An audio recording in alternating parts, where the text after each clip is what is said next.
છે? નાનું છે. આ મોટું અને આ નાનું. પછી આ શું છે? ચોરસ. શું છે? ચોરસ. પછી આ ચોરસ પણ કેવું છે? નાનું ચોરસ. બરાબર? એટલે આ મોટું અને આ નાનું. બરાબર? પછી આ શું છે? આને શું કહેવાય? ત્રિકોણ. આને શું કહેવાય? ત્રિકોણ. ત્રણ ખૂણા હોય એટલે ત્રિકોણ. શું કહેવાય? ત્રિકોણ. પછી આ શું છે? ત્રિકોણ પણ કેવું છે? આ નાનું અને આ મોટું. બરાબર? એટલે આ ત્રિકોણ, આ ચોરસ, આ ગોળ. પછી આ લંબચોરસ.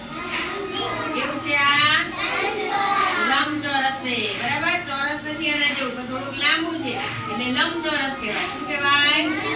લંબચોરસ. અને આ નાનું લંબચોરસ. બરાબર? પછી આ છે, આ શું છે? આ શું છે? અડધું ગોળ. એટલે અર્ધ ગોળ કહેવાય. શું કહેવાય? આખું ગોળ છે ને, આ અડધું જ ગોળ છે એટલે એને અર્ધ ગોળ કહેવાય. શું કહેવાય? અને આ એનું નાનું અર્ધ ગોળ છે. બરાબર? પછી આ છે ષષ્ઠકોણ. આને શું કહેવાય? ષષ્ઠકોણ. બરાબર? એટલે આ મોટું ષષ્ઠકોણ છે અને આ નાનું ષષ્ઠકોણ છે. બરાબર? હવે આમાંથી તમારે મને કહેવાનું છે કે કયું છે આ. બરાબર? હવે હું આઈને જેને બોલાવે એને જ કહેવાનું. હલો સ્વરા, આ શું છે?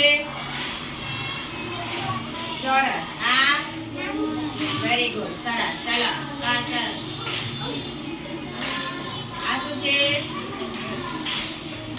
આ શું કહેવાય? લંબચોરસ. આ નાનું લંબચોરસ. બરાબર? પછી ચાલો આ શું છે? ગોળ. આ ગોળ પણ આ કેવું છે? મોટું છે અને આ નાનું છે. બરાબર? ચાલો અક્ષિતા, આ શું છે? ત્રિકોણ. આ નાનું ત્રિકોણ. પછી હાલો કૌશલ, આ શું છે? આને શું કહેવાય? ષષ્ઠકોણ.